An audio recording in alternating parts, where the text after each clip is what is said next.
Bosan di jalan bareng gua Ram, apa kabar semua?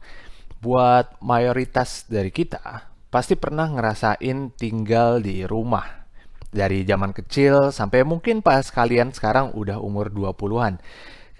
Ya, gue bisa tahu kalian umurnya berapa. Karena dari YouTube dikasih datanya dong. Jadi terima kasih YouTube buat data analyticsnya. Jadi pasti kalian udah terbiasa dong ya dengan konsep rumah gitu. Ya, rumah itu seperti apa sih? Yang ada garasi, yang ada teras, ruang tamu, dapur lah, dan lainnya gitu. Kebayang nggak sih kalau lo harus tinggal di suatu tempat yang jauh banget dari kata rumah gitu. Konsep rumah yang tapak atau nyentuh tanah, ini kayaknya udah terpatri banget ya di benak pikiran orang Indonesia. Saking terpatrinya, orang mau jual rumah di mana aja pasti tetap laku gitu.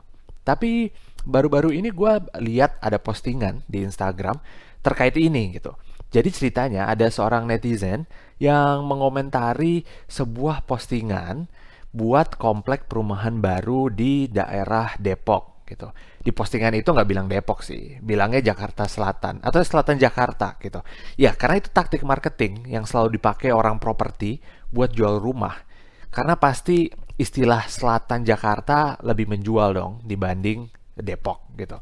Nah, di si netizen ini komen begini, kurang lebih gua quote, kembali nyinyir harga rumah.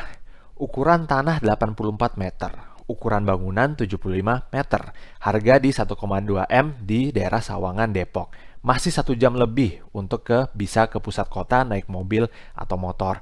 Masih some distance ke nearest public transport. Oke, kayaknya ini yang posting netizen Jaksel ya, karena ada elemen bahasa Inggrisnya. Gua lanjut nih. Emang sih masih dapat fasilitas kelas komplek ya, tapi tahu rumah dengan tanah sekitar 60 meter dan bangunan 40 meter, harga di situ tuh masih 400 jutaan. Ini langsung lompat ke 1,2 M. Normalkah? Dan balik lagi, ini target marketnya siapa? Milenial mana yang ditarget? Masih rasanya jompang sama pendapatan ditambah lokasi yang udah lumayan jauh ya, gitu. Jadi kurang lebih netizen ini komen, kenapa harga di rumah baru di daerah Sawangan Depok bisa sampai seharga 1,2 M. Padahal kalau nyari tanah sendiri dan rumah sendiri sekitaran situ masih dapat sekitar 400 jutaan. Ya inilah realita yang dihadapin kebanyakan dari kita yang mulai berpikir untuk punya rumah sendiri gitu. Sayangnya banyak dari kita kayak tadi gue bilang terlalu saklek gitu dalam memilih hunian sehingga secara nggak langsung harus membayar harga yang lebih mahal dari seharusnya gitu. Di episode kali ini gue mau bahas beberapa tuntutan semu yang sering dibebankan oleh entah keluarga kita sendiri atau oleh masyarakat secara umum tentang memilih rumah gitu. Dimana sebenarnya kalau kita nggak ngikutin poin-poin ini, itu bukan sesuatu yang penting banget gitu. Ini bukan antara hidup dan mati gitu. Bahkan kalau lo pikir lagi, lumayan sepele sih ini hal-halnya ini. Jadi yang pertama mau gua bahas adalah rumah harus tapak gitu. Oke, buat orang tua kita yang mungkin adalah generasi yang sumur hidupnya tinggal di rumah dan mungkin juga dari kalangan kelas menengah, pastinya akan menganggap rumah itu harus tapak alias nyentuh tanah gitu ya. Karena yang mereka harapkan selain punya tempat tinggal, punya rumah tapak memungkinkan mereka buat memiliki tanah tempat rumah itu berdiri gitu. Beda dengan misalnya kalau kita ambil apartemen gitu. Kita hanya punya hak guna atas bangunan atau unit kita gitu. Tapi tanah di bawah tempat bangunan itu berdiri bukan milik kita gitu. Beberapa orang akan menganggap ini mubazir gitu. Sayang banget kalau nggak punya hak milik gitu. Itu harusnya tanah tuh punya kita gitu, petak gitu. Inilah yang membuat banyak orang tua kita akhirnya memilih buat mencari rumah tapak hingga ke kota-kota sekitaran pusat kota tersebut atau di Jakarta gitu misalnya ya.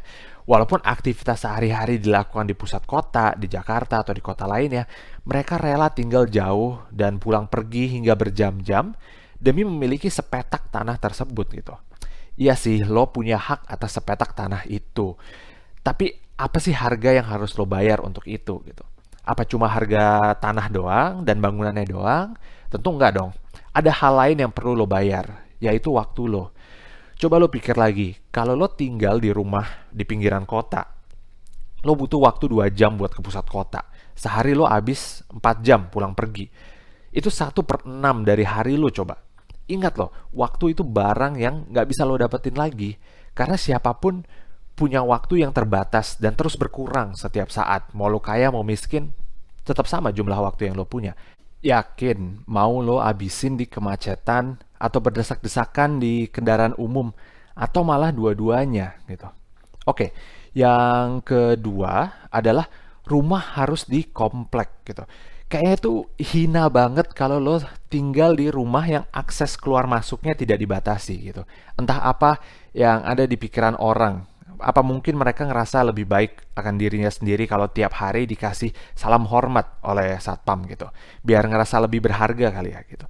Tapi serius nih, seakan-akan punya rumah di komplek ini jadi kewajiban gitu. Seakan-akan punya rumah di komplek ini dijamin aman karena ada satpam dan arus keluar masuk dari satu gerbang aja. Tapi ini bukan jaminan juga loh. Buktinya yang namanya kemalingan ya tetap terjadi aja gitu, mau rumah di komplek, mau di luar komplek gitu. Jadi amannya itu dari mana gitu. Yang ketiga adalah beli rumah harus tunai gitu. Ya aduh, jangan sampai deh, jangan sampai dah tetangga pada tahu kalau kita beli rumah pakai KPR. Aduh, mama bisa malu nanti kalau ketemu ibu-ibu di arisan gitu. Memang ya hubungan kita sama hutang itu tabu banget gitu. Seakan-akan hanya orang miskin yang berhutang gitu dan orang terpandang tidak pernah berhutang. Padahal kalian tahu nggak sih, dengan riset yang cukup dan ilmu yang mumpuni, hutang itu bisa menjadi instrumen terbaik nomor 2 untuk peningkatan ekonomi. Tentu setelah investasi saham tentunya gitu. Nah, karena lo harus banget bayar penuh di awal, berapa lama waktu yang lo butuhin buat ngumpulin uang sebanyak itu? Bayangin kalau lo ambil KPR, lo bisa budget sekian persen dari gaji lo bulanan untuk bayar cicilan, dan sisanya masih bisa lo manfaatin buat investasi yang lain yang lebih menguntungkan. Sehingga pada akhirnya lo akan tetap dapat untuk yang lebih tinggi gitu dibanding semua uang lo cuma nganggur di rekening bank karena nunggu buat beli rumah secara tunai gitu. Yang keempat adalah beli rumah harus baru. Aduh, ini orang Indonesia kayaknya suka banget ya bikin stigma-stigma yang nggak penting gitu. Orang beli rumah bekas aja bisa diomongin gitu. Kayak, ih, lihat itu, Bu Broto beli rumah bekas gitu. Nggak kayak kita-kita nih yang beli rumah masih gres abis dibangun sama developer gitu. Oke, gini ya, lahan di perkotaan itu terbatas. Jadi kemungkinan lo nemu rumah baru dibangun zaman sekarang itu udah makin jarang gitu. Kalau lo harus banget beli baru, ya balik lagi lo harus cari di pinggiran kota gitu. Yang makin lama akan makin jauh dari pusat kota. Yang akhirnya balik lagi ke poin pertama, habis waktu lo di jalan gitu. Cuma buat jaga nama baik, harkat dan martabat keluarga lo itu. Oke, itulah beberapa stigma yang nggak penting soal rumah yang sering gue denger dari ibu-ibu arisan gitu. Menurut kalian apalagi sih hal absurd yang harus banget eh, ketika lo mau beli rumah gitu? Coba tulis di kolom komentar di bawah gitu. Gue jamin makin banyak syarat-syarat nggak penting kayak gini, makin lama lo bisa punya rumah sendiri gitu. Saran gue mending gak usah lah deh dengerin itu om tante lo yang kerjanya cuma bisa bacot gitu tapi nggak naruh duit sepeser pun buat bantuin lo beli rumah tersebut gitu. Itu aja dari gue. Dan jangan lupa lah berinvestasi dengan bijak. Sampai jumpa di episode berikutnya. Bye bye.